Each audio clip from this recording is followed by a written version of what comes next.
the government has again missed an important opportunity to address a very crucial part of women's financial security, and that is the superannuation gap. It's a massive gap that exists between Australian men and women. This motion does refer to the national gender pay and superannuation gap, and I do commend the member for bringing this important matter to this place. However, the member is a part of a government that could have used its 18 months to have legislated to have included superannuation guarantee payments on parental leave pay.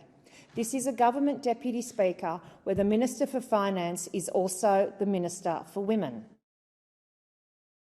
Be agreed to, and I call the member for Hughes. Thank you. Deputy Speaker, I rise to speak on this motion that relates to Australian women's economic inequality, paid parental leave and closing the gender pay gap.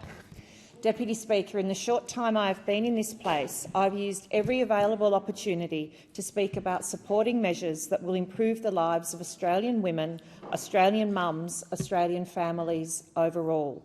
Closing the gender pay gap is a crucial step in ensuring that we have gender equality going forward. And Deputy Speaker, it is important that we shine the floodlight on the barriers that limit women building their financial security and focus on practical measures to help change that. Because when Australian women do well, their families do well, our economy does well and Australia does well. One of the largest barriers for women's financial security, workforce participation and earning capacity is that the predominant responsibility of family and caring duties still falls to women. We should not be discouraged. Women should not be discouraged in their employment through their intrinsic role in childbearing. Australia's paid parental leave is an integral component of our workplace relations system. It assists Australian parents to manage their work and parental responsibilities so that the needs of children and families may be met in the context of modern Australian society. It also supports dads and partners, Deputy Speaker. Paid parental leave is a classic representation of liberalism, where the role of government is to facilitate an environment that enables Australians to make choices that work best for their individual circumstances. This is why the Coalition has supported legislation that will expand government-funded paid parental leave to 26 weeks, commencing from July 2026. However, Deputy Speaker, the government has again missed an important opportunity to address a very crucial part of women's financial security, and that is the superannuation gap. It's a massive gap that exists between Australian men and women. This motion does refer to the national gender pay and superannuation gap, and I do commend the member for bringing this important matter to this place. However, the member is a part of a government that could have used its 18 months to have legislated to have included superannuation guarantee payments on parental leave pay. This is a government deputy speaker where the Minister for Finance is also the Minister for Women. And I'll shortly be writing to the Honourable Senator Gallagher about this issue in the lead-up to the next budget.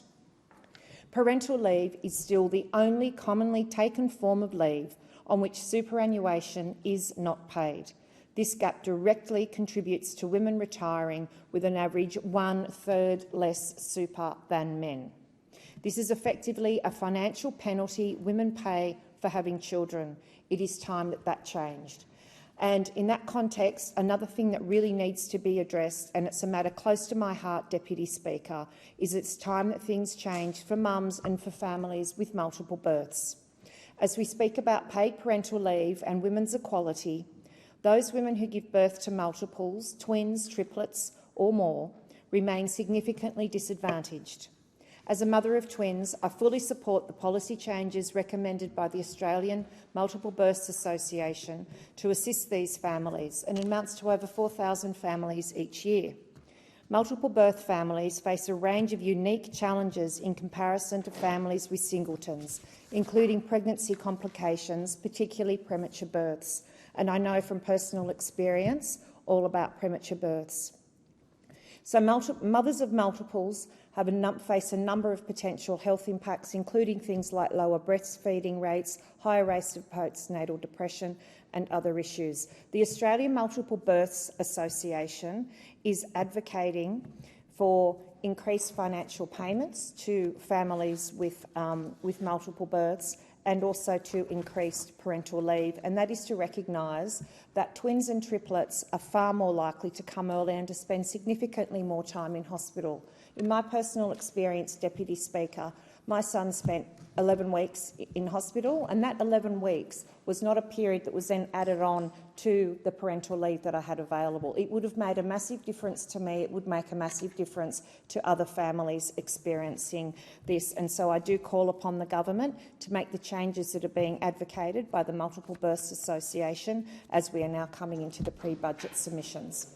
Thank you, Deputy Speaker. The question